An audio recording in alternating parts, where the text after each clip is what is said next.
Ich bin der Benne. Ich bin Luis. Ich bin der Jakob. Ich bin der Julian. Hello, ich bin Tim. Elevator Mansion, LA. Ich glaube, wir machen nicht drauf. Wir müssen einfach nur.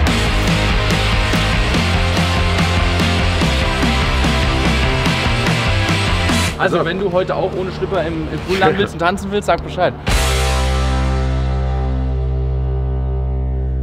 Ehrenpflaume in LA und heute bin ich für einen Tag mit den Elevator Boys verabredet. Bin sehr gespannt, wie so ein Tag bei Ihnen aussieht, was Ihren Erfolg ausmacht, wie Sie Ihr Geld verdienen, wie Sie sich überhaupt die Zeit vertreiben. Und ich habe versprochen, dass ich Frühstück mitbringe. Darum muss ich mich jetzt erstmal kümmern und ihr könnt derzeit ja Ehrenpflaume abonnieren. Macht Sinn, immer gute Videos. So get up on that floor now, baby, and then drop it, drop it, drop it.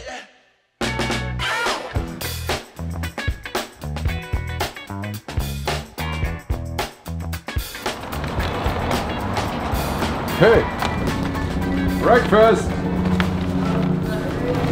Hey, Hey, was klar? morgen. Servus Julian, hi. Nimm dir die Tüte mal. Grüß dich. Vorsicht, verdammt, ist schwer. Morgen. Servus, die Ehrenpflaume. Servus, hi Jojo, freut mich. Breakfast Bagels und das sind frische Bagels mit Cream Cheese. So lecker aus. Du hast echt richtig geil Breakfast geholt. Joghurt. Ich gar nicht gedacht. Granola. Über 3 Monate? Wir sind jetzt 1 Monat hier. Wir waren 3 Monate Anfang dieses Jahres in Amerika. Jetzt sind wir 1 Monat hier. Und dann geht es erstmal wieder für Weihnachten zurück nach Hause zu den Familien. Also Weihnachten bleibt ja nicht. Nee, wir sind Anfang Dezember fliegen wir zurück. 5. Dezember. Also auf jeden Fall super lecker alles. Seid ihr jetzt heute für eure Verhältnisse früh dran? Oder? Nee, spät, eigentlich spät. Sehr spät. Wir haben gestern Abend meinen Geburtstag gefeiert. Eigentlich stehen wir so um 8 auf. Eigentlich haben wir deinen Geburtstag die letzten 3 Tage gefeiert. Ja. Also wirklich. Voll geil. Eigentlich wegen der Zeitverschiebung müssen wir halt so gegen 8 Uhr halt anfangen, was hochzuladen. Und wenn wir am Vortag noch nichts vorgedreht haben, müssen wir halt am Morgen auch was drehen, weil wir haben 9 Stunden Zeitverschiebung nach Deutschland. Das war so gegen einen späten Nachmittag, also gegen 5 spätestens das erste Video ungefähr hochladen, so zwischen 5 und 6. Also, eigentlich spätestens um 8 Uhr müssen wir schon auf der Matte stehen. Auch wenn es mal abends lang wird in LA. Wer spottet für euch die Trends? Also ihr guckt natürlich selber viele Sachen und man entdeckt dann irgendwas, was dann vermehrt auftaucht. Genau. Aber im Endeffekt ist es genau das. Also wir schauen einfach selber auf TikTok. Was machen wir selber, ja. Ich glaube, es würde auch gar nichts bringen, wenn wir jemanden hätten, der nach den Trends schaut, weil man sucht sich auch nicht alle Trends aus, sondern nur die Trends, die zu einem passen. Oder manchmal revive man auch alte Trends wieder, so nach einem halben Jahr, nach einem Jahr, guck, ob die wieder funktionieren. Kommt ihr alle aus der Nähe von Frankfurt? Oder aus Frankfurt selbst? Ich komme aus Nürnberg tatsächlich. Sonst alle aus. Also ich bin so auch der Letzte, der so zur Freundesgruppe dazu gestoßen ist. Es war ja gar nicht so, dass wir irgendwie so eine gecastete Content-Gruppe sind, sondern wir waren davor schon Freunde. Eigentlich war es geplant, dass wir für eine Woche in Urlaub fahren. Ja, Und uns das sponsern lassen. So, da haben wir da gesessen, weiß ich, bei Tim zu Hause, und haben so eine PowerPoint-Präsentation gebastelt, so welche potenziellen Partner man angehen könnte, um dann irgendwo in Urlaub zu fahren. Dann haben wir so Klimatabellen rausgesucht, wo es dann zu welcher Zeit regnet, wie wenig es regnet, dann passen Airbnbs. Und da haben wir so eine 20-seitige PowerPoint. Corona einen Strich durch die Rechnung gemacht. Ja, Und dann sind wir nach Berlin gegangen für einen Monat. Und also haben gesagt, okay, das mal für einen Monat machen und dann nach 2 Wochen Berlin waren wir schon okay. So, das Der Entschluss, dass wir verlängern, kam relativ schnell auf jeden Fall. Ich glaube, als ihr bei Late Night Berlin wart, da seid ihr mir das erste Mal aufgefallen. Also da habe ich euch das erste Mal. Ja, das war viele so tatsächlich. Ja. Für euch ja dann auch Einprägsames zu haben, wie den Aufzug. Das ist natürlich perfekt, weil egal was ihr jetzt je machen werdet, aber das wird immer ein Teil davon bleiben. Ne? Und das ist das Wiedererkennungsmerkmal. Und das braucht man eben auch total. Wir haben uns auch nicht selber die Elevator Boys genannt. Das war eigentlich, also wir dachten eigentlich nie, dass wir uns überhaupt einen Gruppennamen geben, aber als wir dann zusammengezogen sind, dachten wir, okay, jetzt können wir mal einen Gruppenaccount machen. Und ja, das ist dann so passiert, dass quasi, als wir angefangen haben wir eben viele Videos gemacht. Okay, sorry, wir waren auch in einem Einkaufszentrum. Wir waren in einem Einkaufszentrum und haben oben auf dem Parkhaus Videos gedreht. Da sind wir runtergefahren, um was zu trinken zu kaufen. Und auf dieser Aufzugfahrt hat Jakob sein Handy rausgeholt und hat also Jungs, seid mal ready, und sein Video gemacht quasi. Und das ging dann so ab, dass wir, Aufzüge. und sind nochmal eine Woche später ins Einkaufszentrum und anderes. Also nochmal zum Aufzug haben da dann uns so ein bisschen ausprobiert. So mit Absicht hingefahren. Nee, wir sind eigentlich einfach zum Parkhaus gefahren, wollten Videos beim Parkhaus drehen und das Licht, es hat geregnet, es war einfach scheiß Licht. Und dann war halt einfach, war da so im dunklen Nass, war da irgendwie so der Aufzug mit dem Licht. Und er hat uns angestrahlt. Ja, okay, das ist jetzt der Ort, wo wir jetzt Videos drehen.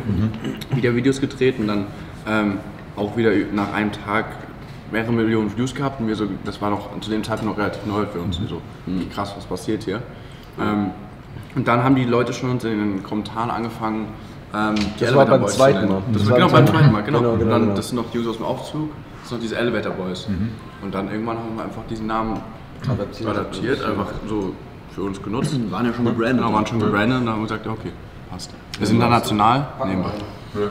Ja, erstmal war das so ein bisschen so jokey und so ein bisschen ironisch teilweise, so okay, ich nehme dich jetzt hops gemeint, so dieses Elevator Boys, aber wir haben es dann einfach genommen und akzeptiert und mittlerweile ist es, glaube ich, so einfach so ein Begriff, der gar nicht mehr negativ behaftet ist. Das ist voll gut. Irgendwie kultig mittlerweile. Irgendwie so, ja. So. Naja. Das finde ich persönlich sehr lustig, weil ich bin ja in einer Zeit zum Fernsehen gekommen, wo gerade die Hochzeit der Boybands dann auch begann. Ne? Also da gab es schon New Kids on the Block und Take That. Und sowohl die Backstreet Boys als auch NSYNC haben dann ihren ersten Fernsehauftritt in Deutschland bei mir in der Sendung gehabt. Ja. Und jetzt gibt es kaum noch Boybands. So, BTS ist jetzt wirklich auch abgesetzt worden, ne? Also die müssen zum Militär und sonst gibt es eigentlich kaum noch jemanden. Mal gucken, vielleicht gibt es ja bald eine neue Boyband. Wir waren tatsächlich die letzten Tage mal im Studio. Ja, wollte ich ja sagen, aber ihr habt doch schon mal ein bisschen... Wir haben uns einfach ein bisschen ausprobiert, so geguckt, was uns so Spaß macht oder ob es uns überhaupt liegt, weil wenn man auf TikTok unterwegs ist, dann hat man Video, aber auch gleichzeitig Sound und es ist eine soundbasierte Videoplattform. Und wir waren auch mal in London beim Schauspiel-Coaching für ein paar Tage und jetzt haben wir gesagt, okay, jetzt wollen wir in Asien, schauen wir uns einfach das mal an, wie es mit der Musik läuft. 3 Songs aufgenommen. Ich habe gestern noch gesagt, ja, wichtig war die goldene Regel in der Boyband, neben allen optischen Attributen, war ja immer, es muss mindestens 2 Jungs geben von 5, die singen können. Ja, und das klappt. Also klappt, das haben wir jetzt rausgefunden. 3 von 5 kriegen wir Wer irgendwie. wäre das bei euch? Jeder hat so wirklich seine eigene Stimmlage. Jetzt doch nicht in die Politik gehen. Jeder hat seine Tonlage. Aber nicht mit so, ist doch kein Bravo-Interview. Tim ist der Tiefe, so, der singt immer unten. Jui macht am höchsten Deck rechts immer oben rum. Also okay, du bist es schon mal nicht.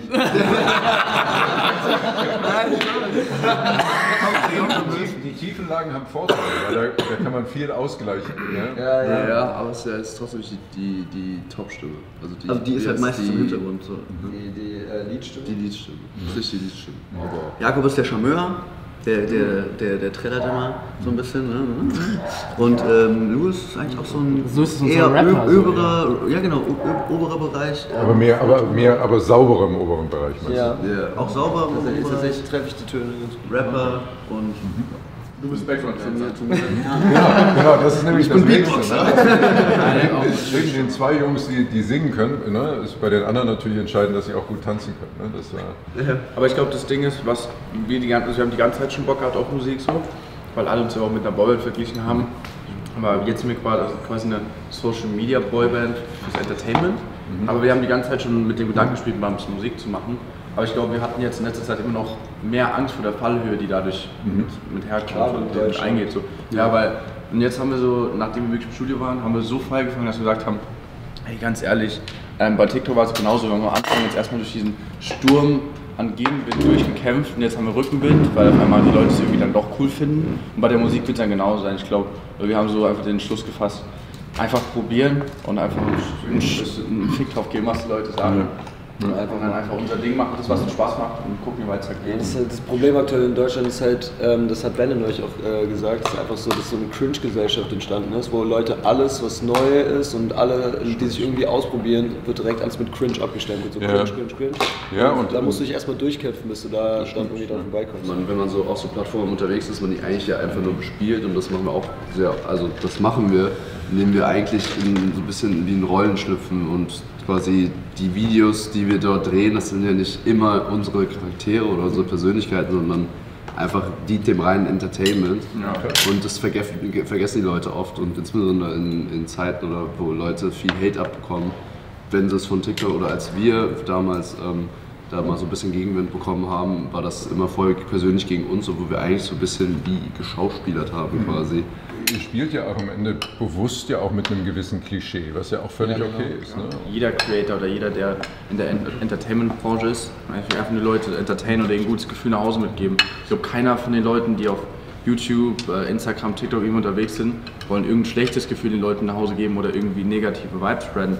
Wir wollen einfach nur Leute entertainen und wenn die zu Hause was zu gucken haben, wobei sie sich wohlfühlen, dann haben wir, glaube ich, unseren Job getan. So. Also daher, ich glaube, deswegen darf man auch gar nicht so diese Grenzen zwischen TikTok, YouTube, Instagram und allem ziehen, weil im Endeffekt sitzen wir alle im selben Boot und wollen den Leuten einfach ein gutes Gefühl nach Hause geben.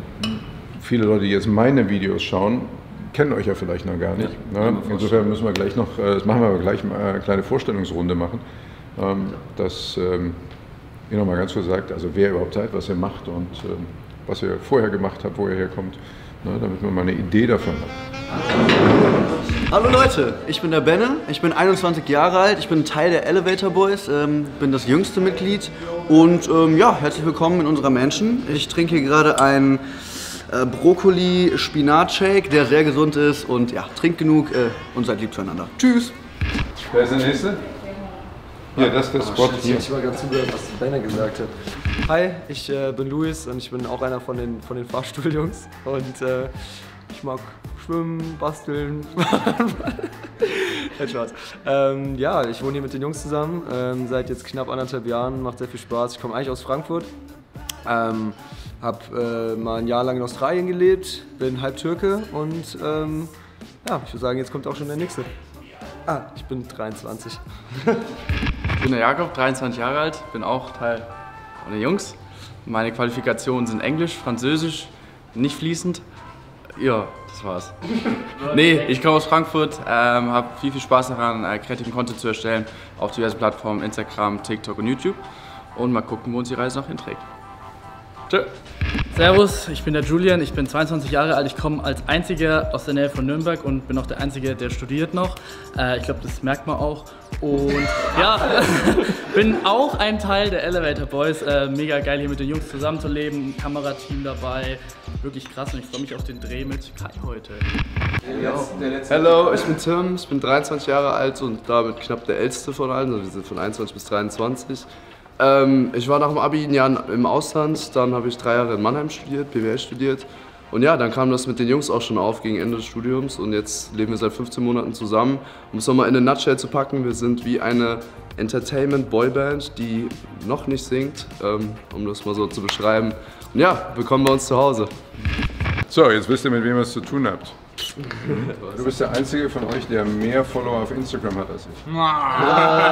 Einzige, von dem du Respekt hast. Ich würde immerhin anstellen. Du müsstest dir ein bisschen Mühe geben. Ich bin knapp dran, glaube ich. Ja, ich weiß glaube nicht, 1000 Unterschied. Echt? 1000? Also 605? Ja, 655 hast du, glaube ich. Ich hab 56, ich glaube, du Ich habe 55. Das ist Ja, ihr zwei könnt zusammenlegen. ja knapp. Ja. Was ist bei euch los? Ja, guck uns an und sag's Es kann nur am Algorithmus liegen, oder? Ja, ja. Ich werde bestimmt hart vom Algorithmus geblockt. Ja, werdet ihr. voll. Shadowban. So, Playboy, das ist hier Genau, den Eingangsbereich habt ihr schon. Elevator Mansion LA, Beverly Hills. Und das ist unsere Outside Area, unsere Pool Area. Wie viele Häuser standen euch zur Auswahl? Boah, insgesamt 20. Echt? Ja. Okay. Aber da war auch viel dabei, was einfach raumtechnisch nicht funktioniert hat. Und auch viel, was dann entweder zu teuer war oder die Lage war nicht gut. Also Ihr müsst das ja auch was Content-Sicht, ne? Wird das ja ja, ja, Investition. Alles eine Investition für Content. Das Haus wurde uns auch nicht gestellt, sondern wir haben es selber bezahlt jetzt. Das letzte Mal, als wir in LA waren, haben wir es auch schon selber bezahlt. Aber wir sehen es halt als Investition, um halt einfach besseren Content zu machen. So. Aber wer sollte euch auch warum ein Haus stellen? Nee, es gibt viele. Also Ja? tatsächlich ist in Amerika so das the most common thing für die ganzen Content-Häuser hier, ist, dass sie entweder von Sponsorships die Häuser, genau, eigentlich ist das Ding, dass sie von Sponsorships aus. Dann haben die zum Beispiel das Haus gebrandet, also dann sind an der Wand so wie so Banner mit, keine Ahnung, TikTok drauf und dann wird halt TikTok das Haus beispielsweise.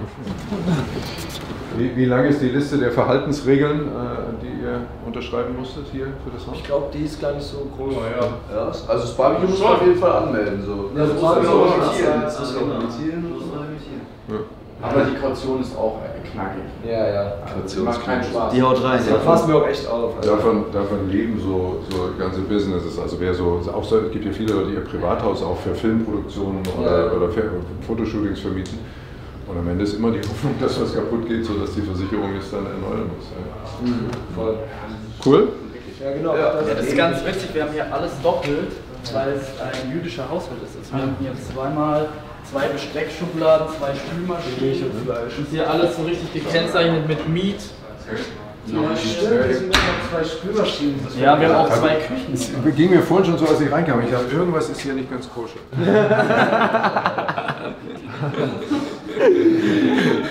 Du weißt gar nicht, wie doll du mit unserem Humor triffst mit genau solchen Aussagen. Hier schläft Jojo, unser Kameramann.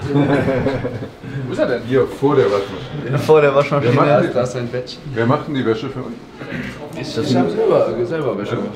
Ja, das müssen wir nicht selbst machen. Natürlich ganz klassisch wie im Fitnessstudio auch, räumen wir immer sehr schön unsere Hand hinweg.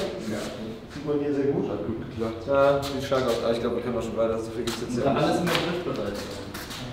Das Einzige, was mir auffällt, ist, dass ihr alle eher mit leichten Gewichten trainiert. Ja, versuch doch mal hier. Was ist das hier? Ja. Man muss es halt nur richtig machen. Stark. Schön nach dem Schienen. Aua! Sehr toll. Starke Gute Technik. Nee, sag mal, wie habt ihr eigentlich die Zimmer aufgeteilt? Ja, Das wollte ich sag mal, wie wir die Zimmer aufgeteilt haben. Okay, wir waren am Flughafen und die Jungs meinen, ja okay, lass jetzt losen, wer welches Zimmer und dass wir es der Reihenfolge nach aussuchen. Ich so, ja, okay, wir machen und dann haben wir gelost und ich wurde Erster. Und ja. Nach dem zweiten Bist du Mal, wo Zweiter? wir gelost haben. Beim ersten Mal, wo wir gelost haben, warst du nämlich Letzter. Das war Und wieso habt ihr denn überhaupt Das habt ihr danach als wieso habt ihr denn überhaupt zweimal gelost? Einmal als Testversuch. Ja, ob es Doppelziehungen gibt in der App oder nicht. Ja, genau. Und danach war dann so jeder, boah, wollen wir nochmal jetzt richtig? Und dann war es Ja, das Lustige war, und da seid ihr mal wieder richtig gut im Hören, wir haben so 3-mal vorher gesagt, das ist jetzt die Proberunde, dass ihr Bescheid wisst. Ja. Und jetzt sitzt du da. ist ja auch egal. So. Also, Erster geworden beim Los, Das heißt, du Zweiter durftest hier als geworden. erstes im Zimmer. So, richtig. Genau. Dein Zimmer ist oben Und dann und das ist sind eine wir- ganze Etage. Richtig, dann sind wir hier angekommen und dann war natürlich der Plot-Twist. Hier sind 4 Zimmer, die eigentlich so normal sind und oben die komplette Etage mit Terrasse, mit 2 riesen Badezimmern, Zwei so einem Ehebett mit, und Kleiderschränken. mit 2 Fernsehern, mit einem Kamin, mit allem drum und dran. Und einer Frau. Ist ein 2 Kamine, da oben sind 2 Kamine. Ich habe gedacht, die Einer war im schon Zimmer, Zwei einer Kamine. draußen. Genau, und das hat er alles er bekommen. Und das ist dir gegönnt, ne? Sei es dir War gegönnt. eine Lucky Und Nummer, wechselt ihr dann jetzt in der Zeit? Ihr hättet das jetzt Nee, zumindest wir so haben mal. gelost. Das war ein bisschen auch so, ja, aber Das haben wir Netflix letztes sind Mal auch alle nicht so- fein. wär auch Ich fein sage, pass auf, fürs nächste Mal, ne, weil auch contentmäßig viel spannender, ne, macht das ganz anders. Weißt du, wie ich es gemacht hätte? raus. 3, 2, 1, go. Und dann sucht ihr aber euch mit die beiden und Koffern. dann sucht ihr euch die Zimmer aus. Ey, ohne Spaß, Und dann, lass mal das nächste Mal wenn ihr machen. wenn ihr das Haus nicht kennt, weißt du erstmal nicht, wo du als erstes hinholt. Aber wenn du glaubst, du bist in dem Zimmer, was du haben willst, das ist das geilste Zimmer, dann besetzt du das, weil du der Erste drin bist. Jetzt habe ich aber das Zimmer immer noch nicht gesehen. Ja, komm, wir zeigen dir. Luas Zimmer. Ne? Fernseher, jeder hat sein eigenes Bad, das ist ganz geil. Kann ich mich hin. Und dann, Machst deine Hausaufgaben? und dann schreibe ich ein bisschen und höre Musik und so. Und Cool. das ist the life. Gut. Ja, Sehr sehr gut. gut. Ja. Wie viele Schränke hast du belegt? Alle, tatsächlich. Wow. Oder so. Ja, okay. Sieht ja gerade richtig gut aus. Bevor du gekommen bist, wird da alles einmal reingeklatscht und auf den Boden lag. Er kommt, er kommt. Komm Jakob, räum noch mal schnell ein bisschen auf. versucht ein bisschen aufzuräumen, habe dann aber wieder aufgehört. Ja, das ist halt ein normales Zimmer. So. Hängen halt ein paar Klamotten rum. Da sind ein paar Klamotten. Ah, da hinten, das machst du denn da jetzt eigentlich? Was ist jetzt hier? Nee, das ist nicht. Ich hab nämlich gekauft, wir lunzen da einfach nur mal so rein. Ja? Ja, James, die sind eigentlich wieder alle zu machen. Also es ist jetzt hier wirklich Reality-TV. Ich habe nicht mehr aufgeräumt, weil ich was anderes zu tun habe. Damit lockst du auch die Kameras. So sah es aus. Genau.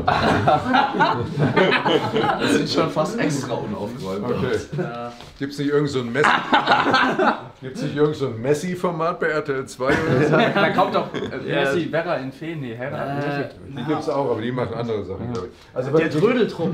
Also hier gibt so ein paar Sachen, die am Boden liegen, die ein bisschen Fragen aufwerfen. Also auch so Goldstücke im Keller. In welchem Zusammenhang wurden diese Utensilien eingesetzt? TikTok-Videos. Ja, ich habe Videos damit gedreht. Okay. Weihnachtsplaylist. Das habe ich ehrlich gesagt gehofft. Wer hat die liegen lassen? Das ist meine tatsächlich, ja. Das ist jetzt auch wieder. Ich dachte, die ist liegen geblieben. Aber das ist meine Brille tatsächlich, die suche ich schon die letzten 3 Tage. Ah, guck mal, da das- hinten in der Ecke. Ja, ich weiß auch nicht, wie die So läuft. gut, dass wir hier mal reingeschaut haben. Ja. Ich frage mich ja immer wieder, weil das habe ich schon ein paar Mal gesehen, ja, warum stehen so Klopapierrollen neben dem Bett? Ich habe so Schnupfen die letzten Tage schon. Wirklich. Der Schnupfen. Die Vorbesitzer sind auf jeden Fall Stones-Fans, also Rolling Stones. Überall so krasse Bilder von den Rolling Stones oder auch von Jimi Hendrix. Weiß nicht, ob das jetzt so cool ist. Ich frage mich auch die ganze Zeit, ob hinter diesem Bild ein Tresor ist. Lass gucken. Lass nicht gucken, das ist die Kaution. Die Kaution! Hi, bitte.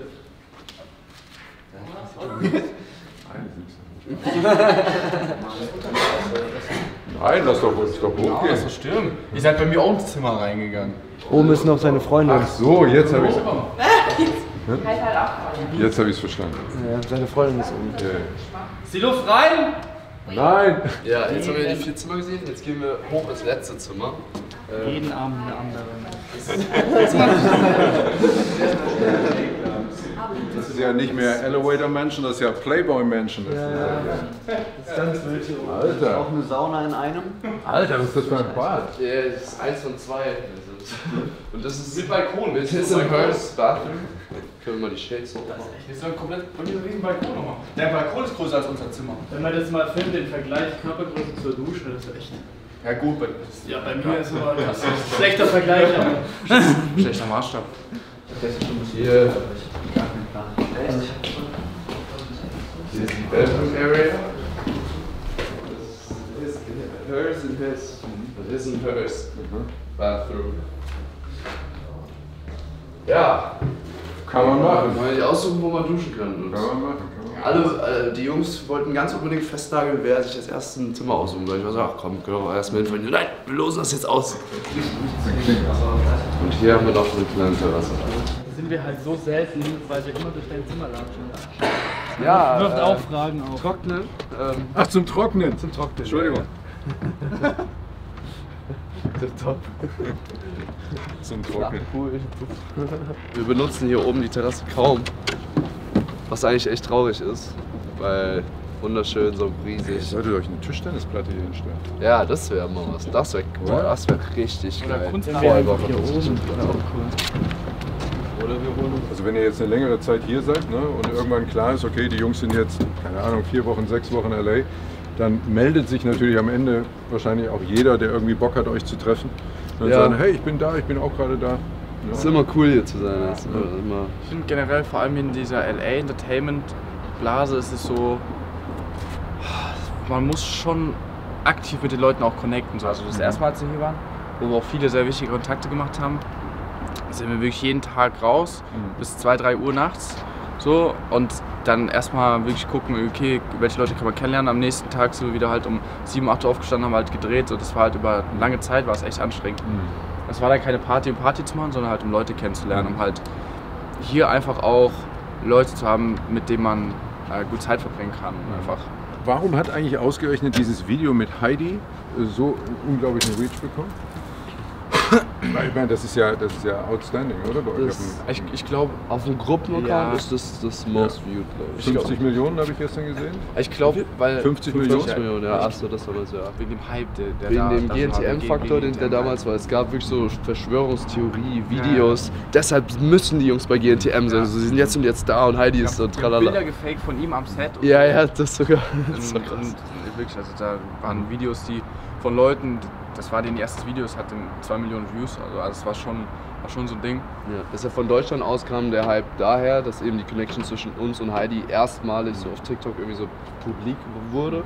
Das war der deutsche Faktor, aber ich glaube, der internationale war auch einfach so, dass eine offensichtlich etwas minimal ältere Frau als wir zu 5 Jungs so in den Aufzug kommt und dreht sich dann um und macht so leicht Grinsen kurz bevor die Tür zugeht. Das hat natürlich Spekulationsraum offen. So. Aber nun ist Heidi ja doch nur minimal älter. Ja, ganz betont. Man sieht sie nicht an. Man sieht sie auf keinen Fall. Nee, Heidi ist Hammer. Ja, eigentlich noch viel cooler im Anschluss daran. 2 Wochen später hat sie uns auf ihre Barbecue-Party eingeladen. Also total familiär, es waren 10, 20 Leute da, was das Radar bekommen wollte. Ihre ganzen Kinder waren da, Tom war da. War voll cool bei ihr, auch zu Hause privat. Das war voll cool, das lief da. Da landen wir auch im Pool am Ende. Da gibt es auch ein Video von. Da ist auch ein Video von. glaube ich auch das Video. Echt? Das war auch auf einmal auf, überall in der Presse. Da sind wir morgens aufgewacht. Ich frage mich ja bis heute, wer von euch ihr das Höschen ausgezogen hat. Die hat ja noch eins an. Also in dem Video. Ja. Aber am nächsten Morgen sind wir aufgewacht und genau deswegen ist das Video auch so abgegangen. Oder ist so in die Presse gekommen, weil es eben aussah, als wäre sie nackt, untenrum. Und dann sind wir am nächsten Morgen aufgewacht und Claudia war nicht da, also die Geschäftsführerin. Und dann hatten wir 1000 Nachrichten. Was ist denn jetzt los? Und sie hat gemeint, sie hat ganz viele Nachrichten bekommen, weil die hat so ein Benachrichtigungstool, wenn irgendwelche News uns irgendwie erwähnen. Genau, wenn das Schlagwort Elevator Genau. Und dann war das all over the world irgendwie. Es war kein Skandal, aber es war einfach eine News so. Ja. Und was ist dann da passiert? Wir wussten nicht, dass es hochgeladen wird, weil ich glaube, Tom hat das einfach gefilmt. Ja, genau. Wir wollten eigentlich keine Videos machen, sondern wir haben einfach getanzt zu dem Song, den wir vorher schon einstudiert hatten, damals mit Nikita. Und dann, wir hatten auch echt schon die Lampen am Glühen so. Und am nächsten Morgen sind wir aufgewacht und mit Kopfschmerzen auf einmal das Handy brummt die ganze Zeit. Was ist denn hier los? Und dann war es halt das Video. Ja, das ist dann auch mal ganz gut. Cool. Also, wenn du heute auch ohne Schlipper im Pool landen willst und tanzen willst, sag Bescheid.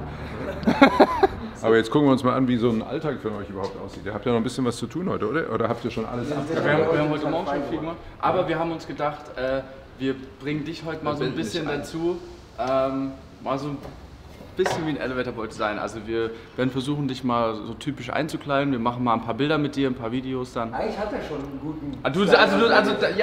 Der Drip, wie man ja schon sagt, ist schon gegeben. Und drehen wir auch einen TikTok zusammen? Wir drehen sogar nicht nur irgendein TikTok, wir drehen ein klassisches POV.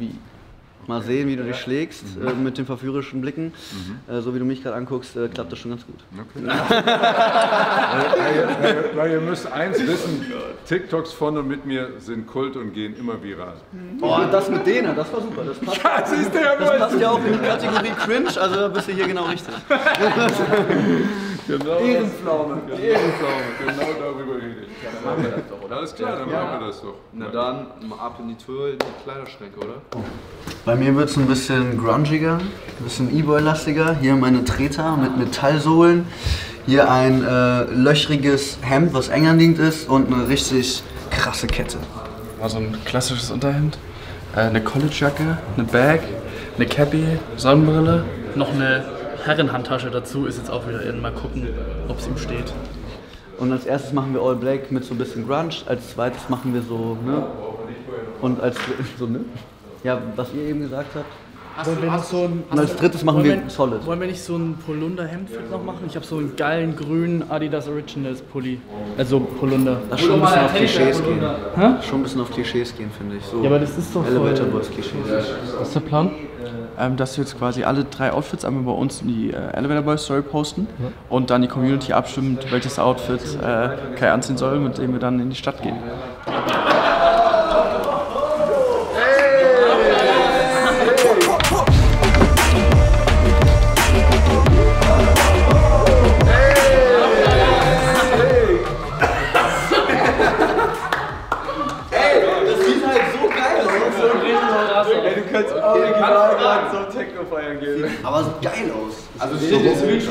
jetzt nicht genau der Elevator Das ist auch so cool. Wo könnte ich jetzt so in LA hingehen? Überall. Ja, schon. Gucken wir mal, was wir noch so.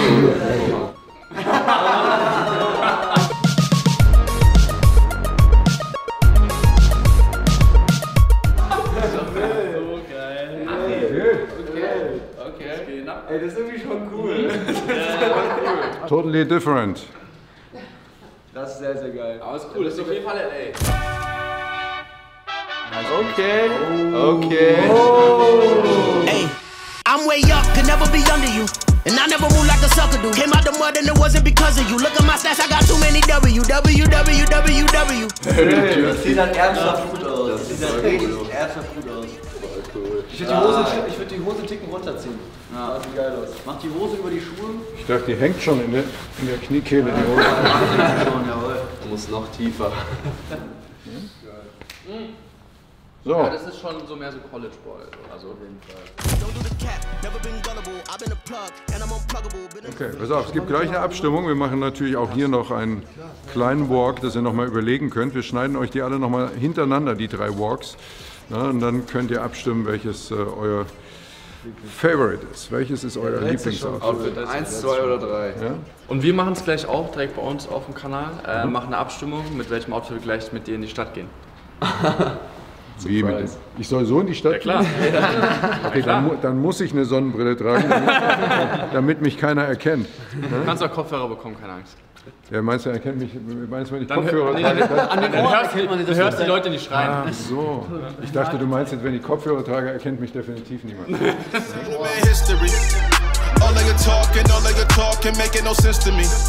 Been talking with God, ain't even at all, so welcome in victory.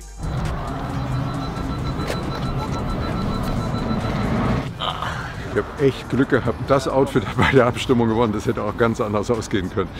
Aber das muss ich jetzt für den Rest des Tages des Videos tragen. Wir hätten überlegt, jetzt einfach hier ein paar nice Bilder mal zu machen. Ja, würde ich auch sagen. Genau. Ja, wir zeigen dir ein paar gute Posen. Ja, zeigen wir ein paar gute Posen. Genau, schon mal stark, schon mal stark. So ein Arm, der ist so ein bisschen so lapprig hier und der eine so hinterm Rücken oder so vorm Bauch. Das ist so die Jakob-Pose, würde ich mal sagen. Jakob-Pose? Also den anderen nimmt und seine Pose verarscht und wir sagen ihm, wie die geht. Ja. Okay? Ja, das ist ja gar nicht meine Pose. Das ist voll Das hier ist deine Pose. Nein, meine Pose ist nach der Kamera greifen mittlerweile. Du greifst nach der Kamera, das ist eigentlich der Moment, wo die Bilder schon gemacht sind, du einmal am Handy greifen willst und das dann aber die schönsten natürlichsten Bilder sind. Kai will würgen. Weißt du? Nein. Das ist der Julian. Julian ist? Ja. Einfach der? Einfach über die Schulter gucken, über die linke, so. Ja. Nach hinten chillen und Kopf komplett zur Seite. Perfekt. Okay, jetzt kommt der Tim. Der Tim ist...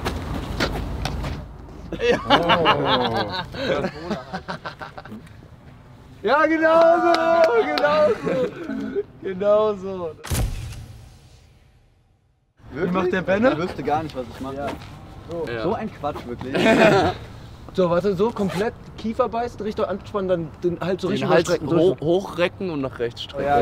Ja, genau, das ist der Benne.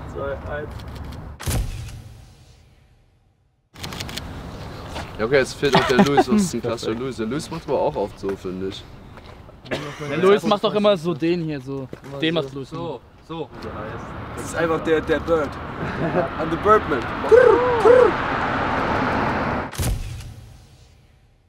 Can I take another picture? Yeah, sure. But we're 6 now. So Yeah. we got one more Oh. member. New member. Okay. I can take you, yeah. Okay. Also, one of my friends like love you guys. Can I like what is it called? Can I FaceTime her after? Come in the middle. Wir fahren jetzt zum Walk of Fame. Da, wo die ganzen Sterne sind. Abfahrt, Bro.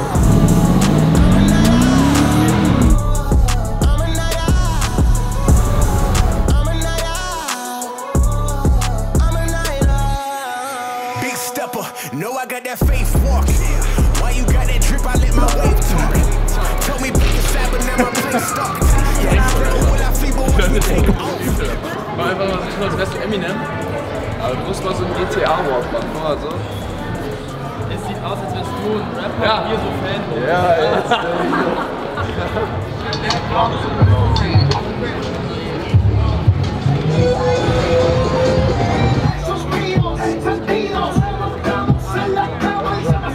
So, also wir probieren jetzt mal einen Hotdog auf den Walk of Fame. Muss aber wirklich sagen, gesunde Ernährung steht bei euch auch ganz weit oben. Ne? Rechts und links so ein Stern, kannst du raus. Wie wär's denn, wenn wir einen machen, wie bei Coachella, dass wir ihn quasi so vom Boden aufheben? Auch machen. Weißt du? Das Kind laufen vorbei, er macht so mit Ziehen hoch, so dieses Flash. Das Flashing ist ja, dass man ihn so hochzieht. Hab ich doch hinlegen, ist doch kein Problem. Ja, weiße Hose. Ist ja nicht meine. Ja, deswegen. Das ist deine? Ja. Ah. Ja, ich hatte auch kein Problem damit. Dann fangen wir da an und gehen so rum und schießen es in die Richtung. Weißt du, weil dann haben wir hier, dann fangen wir da vorne Das ist ja eine echte Wissenschaft, so ein TikTok zu drehen. Ne?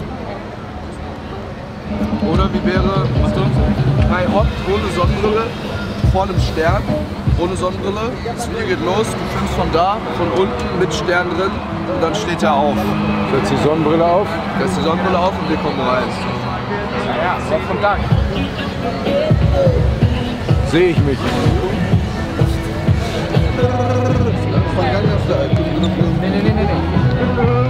Nee. Aber wir gehen rein.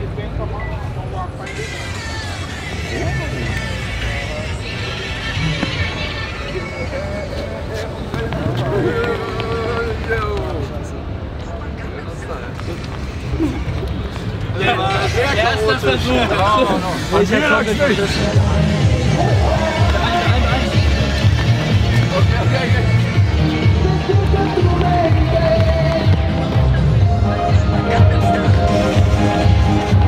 Ja, ein Tick zu spät, scheiße.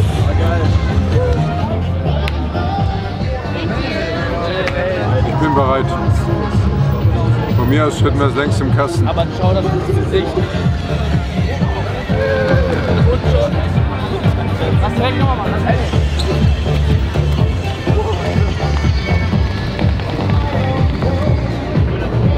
Gangnam Style. Der ist es! Der ist es. Nein. So, das ist das erste, dann machen wir für alle anderen 5 auch nochmal eins. Nein, weil eigentlich, So läuft's normalerweise. also das ist ja jetzt ein Video und das ging jetzt relativ schnell, weil wir den Trend ja schon kennen. Aber wenn wir erstmal uns in so einen Tanz reingrooven müssen oder irgendeine Performance, sag ich mal, dauert es schon. Und wir laden, jeder lädt pro Tag 2 Videos hoch. Also jetzt allein bei TikTok, abgesehen von YouTube und Aber Instagram. eigene Videos? Eigene Videos, Okay. also insgesamt quasi 10 Videos auf unseren Channels und das, da brauchen wir manchmal pro Video, das ging jetzt, also ich habe jetzt gemacht 10 Takes, nee weniger, keine Ahnung, 8 Takes. Aber manchmal sind das wirklich so 20, 30 Takes, bis es wirklich gut ist. Und das dann halt mal 10 Videos, also mindestens. Und wie viele gemeinsame Videos noch pro Tag? Die sind ja alle gemeinsam. Achso, die sind immer alle gemeinsam. Das ist ja Nicht zwingend immer, Genau. aber die meisten. Genau, das Ding ist, du filmst ja dann, keine Ahnung, 10 mal 20 Videos mit, also filmst du quasi 200 Takes eigentlich, weil du bei den anderen ja auch noch Teil des Videos bist. So. Aber jeder lädt im Endeffekt 2 Videos hoch, wo er für sein eigenes Video pro Video so 20 bis 30 Takes braucht. Jetzt müsst ihr mir nur noch eins erklären. Wo ist der Business Case? Also, ich weiß natürlich, ihr kriegt einen gewissen Share von TikTok, also über die... Aber das kann man alles vergessen. Das kannst du vergessen. 0,003 Cent pro 1000 Euro. Weil es ist ja am Ende, es ist ja euer Job. Ja, klar. Also abgesehen davon, dass wir halt eben auch unsere eigene Firma gegründet haben, wo wir jetzt auch andere Deals, zum Beispiel abgesehen von Social Media, irgendwie abbilden. Also ich glaube, der Business Case geht ganz normal einfach in Partnerships oder in Deals mit Brands. Also wir promoten quasi, jetzt eine neue Kollektion rauskommt, tragen die, machen da einen ganz normalen Post oder eben auch ein Video. Also genau wie es bei Instagram beworben werden kann, kann es auch auf TikTok beworben werden. Aber jetzt rein über TikTok verdient man eigentlich nicht viel Geld. Das sind wirklich Centbeträge, die sich natürlich irgendwann summieren ab einer Million View-Anzahl, aber nicht wirklich dann dementsprechend. Nicht aber man leben kann. genau, Bei YouTube geht das ja schon. Das heißt, wir haben einmal das Thema Social Media, wir haben aber auch noch andere Sachen, wie zum Beispiel eigene Produkte, andere Firmen, die jetzt gerade mit dazu gegründet werden, eigene Klamottenlinien und so weiter und so fort. Und diese Firma hält sozusagen das Dach von dem Ganzen, also stützt das ganze Projekt, damit jeder halt individuell auch seinen Weg gehen kann. Zum Beispiel hat Tim jetzt gerade noch eine NFT-Firma gegründet. Ich bin gerade dabei, mein eigenes Modelabel, mein eigenes mein eigenes Modelabel aufzumachen. Und die beiden machen Twitch und so. Und Jakob macht High Fashion, jeder hat so seine eigene Richtung. Geht aber alles in die Firma rein. Genau, und das lässt uns einfach auch diese Unabhängigkeit haben, die wir halt nicht hätten, wenn wir jetzt in einem fixen Management zum Beispiel drin wären, weil da haben wir einfach auch nicht, sag ich mal, so die Kontrolle, was passiert wo. Das ist einfach einfacher, wenn wir selber die Gesellschafter sind. Und damit jetzt auch mit einem Creative Director, mit einem PR-Department, quasi wirklich Social Media Manager, eine Geschäftsführung und so, da ein richtig gutes Team haben, die uns eigentlich 24/7 unterstützen und ohne die wir auch jetzt nicht da wären, wo wir jetzt. Aber vor allem auch langfristig geht es auch, glaube ich, darum, wieso wir die eigene Firma gegründet haben, wenn wir eigene Produkte an den Markt bringen, wenn wir vielleicht eine eigene Show irgendwann mal irgendwie ins Fernsehen oder auf irgendwelche Streaming-Plattformen bringen, dass du da einfach auch die Shares quasi, die sonst an Management gegangen wären, bei uns sind und wir eben einfach, wie Julian schon gesagt hat, mehr die Kontrolle haben, weil wir mögen es einfach gern mit den Kunden, mit denen wir arbeiten, sehr in einem engen Austausch zu sein, um das bestmögliche Produkt quasi für beide Seiten quasi zu entwickeln, was halt oft über Agenturen manchmal ein bisschen problematisch ist. Aber auch langfristig kann man sagen, wir machen eine eigene Produktionsfirma, weil wir durch TikTok oder generell Social Media so ein Auge dafür bekommen haben, wie kann man die Leute entertainen, also vielleicht eine Produktionsfirma oder auch vielleicht irgendwann zukünftig noch andere Talents mit einem Vertrag nehmen und denen auch so ein bisschen diesen Weg zeigen, den wir jetzt so gegangen sind. Und das sind auf jeden Fall auch noch zukünftige Opportunities für die Company. So halten wir uns halt auch offen, uns Leute einzustellen, die vielleicht aber von einem ganz anderen Bereich gut sind. Jetzt zum Beispiel überlegen wir gerade mit dem ganzen Thema Musik und so. Und vielleicht holen wir uns jetzt den nächsten Musikmanager. Wenn wir in einem Management wären, könnten wir jetzt gar nicht sagen, ey, ja, stellt jetzt mal die Person an, weil wir brauchen die. Die sagen, dann sucht ihr einfach für den jeweiligen Bereich die entsprechenden Genau, Leute. wir haben jetzt zum Beispiel eine richtig gute Creative Direction, wir haben eine super Geschäftsführung, wir haben ein paar Manager, die sich einfach nur um Social Media Jobs kümmern, den ganzen Tag E-Mails schreiben. Wir haben Leute, die sich um das ganze Steuernthema kümmern. Also wir haben jetzt so für jeden Bereich suchen wir jetzt gerade so die perfekte Person. Das muss natürlich auch funktionieren. Ja, das ist voll gut. Aber so, wichtige Frage. In 5 Jahren, Punkt 1, wird es die Elevator Boys in 5 Jahren noch geben? Ja, hoffentlich. Ja. Die Elevator Man. Ja, vielleicht. Aber er bleibt immer Vielleicht gibt es ja schon Elevator Babies. Oh mein Gott. Wenn ihr in 5 Jahren die Elevator Man seid, was bin ich dann jetzt? Du bist jetzt ein Elevator Man. Elevator Grand. The Grand. The Senior. Es gibt ja auch schon eine Gruppe in Deutschland, die nennt sich Elevator Dads, das sind Lehrer. Ja? Und die machen unsere Videos so ein bisschen nach und so und nennen sich Elevator Dads, voll lustig. Es gibt auch Elevator Girls, mit denen wir auch sehr gut sind. Fahrstuhl-Girls, genau.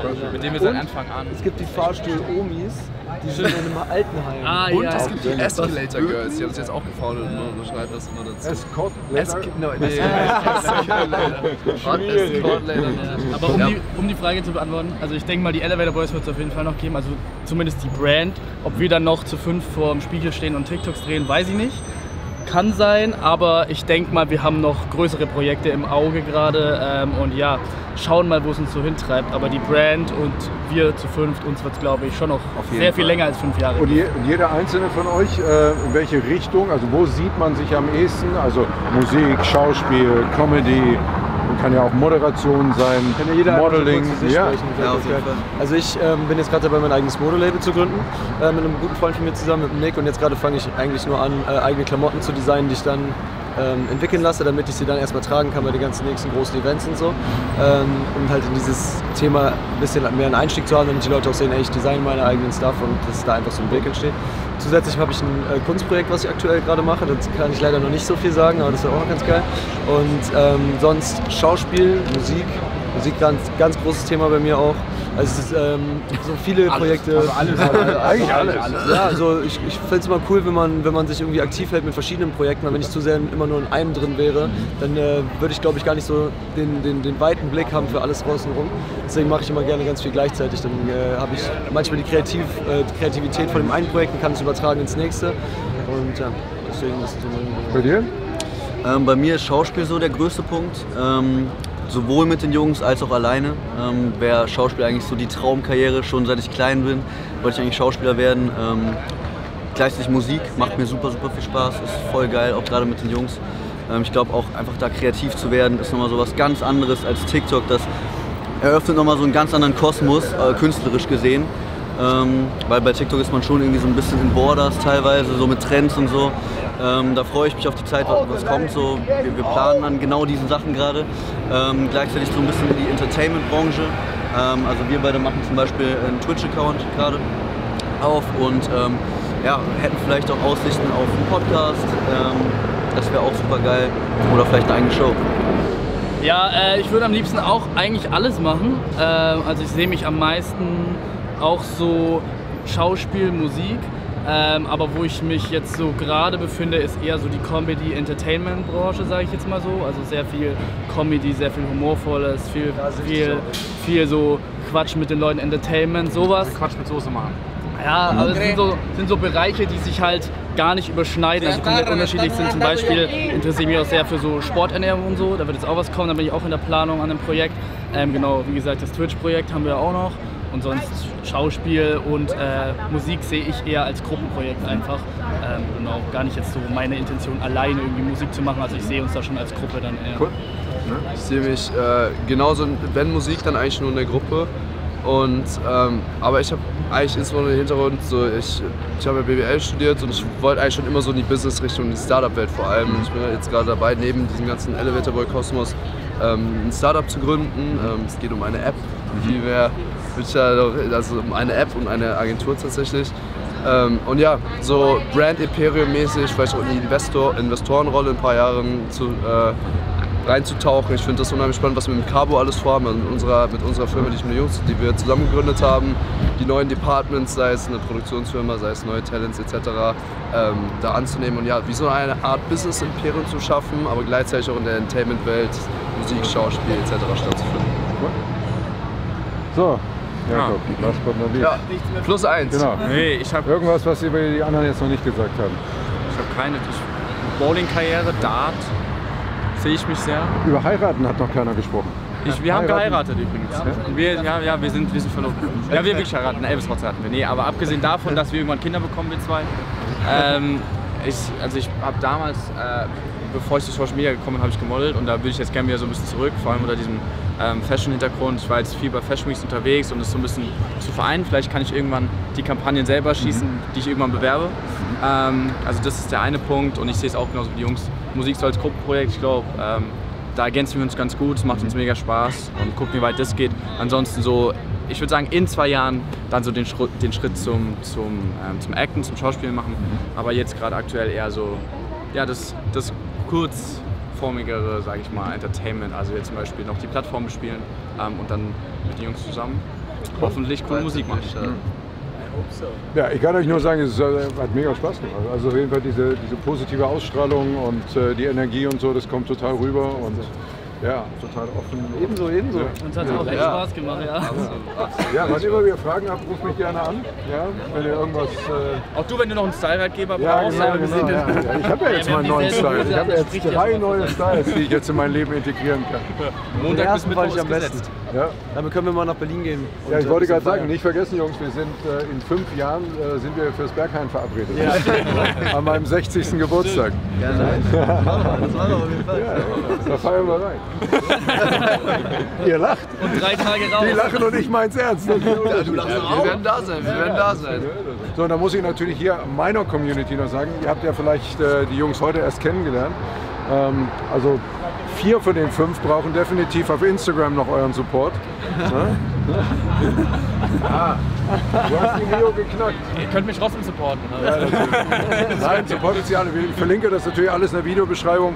Dann seht ihr die einzelnen Kanäle und vor allen Dingen natürlich auch die Gemeinschaftskanäle, die sie dann natürlich, die bei euch jetzt hier im Vordergrund mit den Resultaten von den Videos, die wir gemacht haben. Ja, das auch natürlich. Ne? Also alles, was wir heute hier so gemacht haben, werdet ihr natürlich dann da auch sehen. Ne?